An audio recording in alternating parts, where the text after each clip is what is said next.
Hi, I'm Bosco Domingo. This is Elite Software Engineering. Today, I bring to you two simple ways to keep your local changes out of the repo without committing those changes or without altering the gitignore.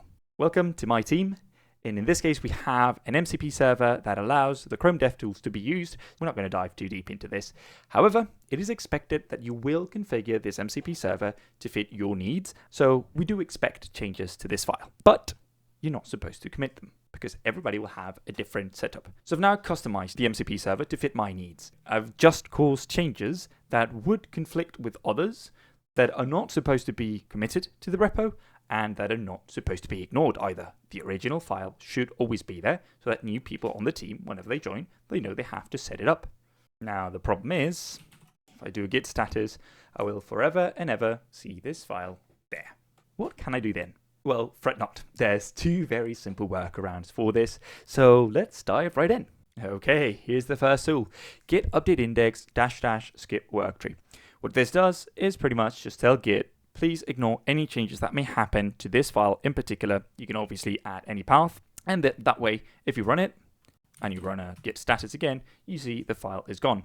And if you want to undo it, all you have to do is the opposite one, which is no-skip-worktree. With this, the file back again, ready for you to commit at any point. And the best part about this one is the fact that it works even if the changes to the file happened before running the command, as is this case. This doesn't happen with the second command, and it's the reason why I prefer this first one and why I suggest you use it too. So for the second one, what we're going to do is create a global gitignore file. That way, you don't have to commit anything to this specific repos one, but you still have it for yourself. So it's great if you find yourself usually having similar changes between different repos. You can just ignore all of them at once and be happy that way.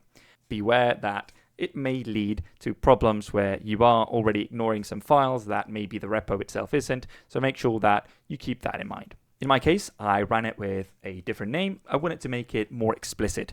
You can keep this global gitignore file wherever you feel like, as long as you tell Git to use this specific file with the -- global core.excludesfile. Whenever you run this, it will tell Git, please use this global gitignore. And in case you didn't know, you can always run the command without the argument at the end to ensure that the file that you picked is the correct one, just in case you've made a typo or anything of the sort. I now have my global gitignore file open in NeoVim, so let's go ahead and paste the cursor mcp.json file to make sure that it is now ignored. And yet, as you can see here, despite it being in my gitignore, it is still tracked. That's the biggest downside of the global gitignore file. It doesn't work with files that were already tracked, that already had changes. So for those repos that already existed, you have no option but to run the git update index skip worktree. With this, we now see what we expected. Unfortunately, that's a limitation of the global gitignore file. It only works for new repos with new changes.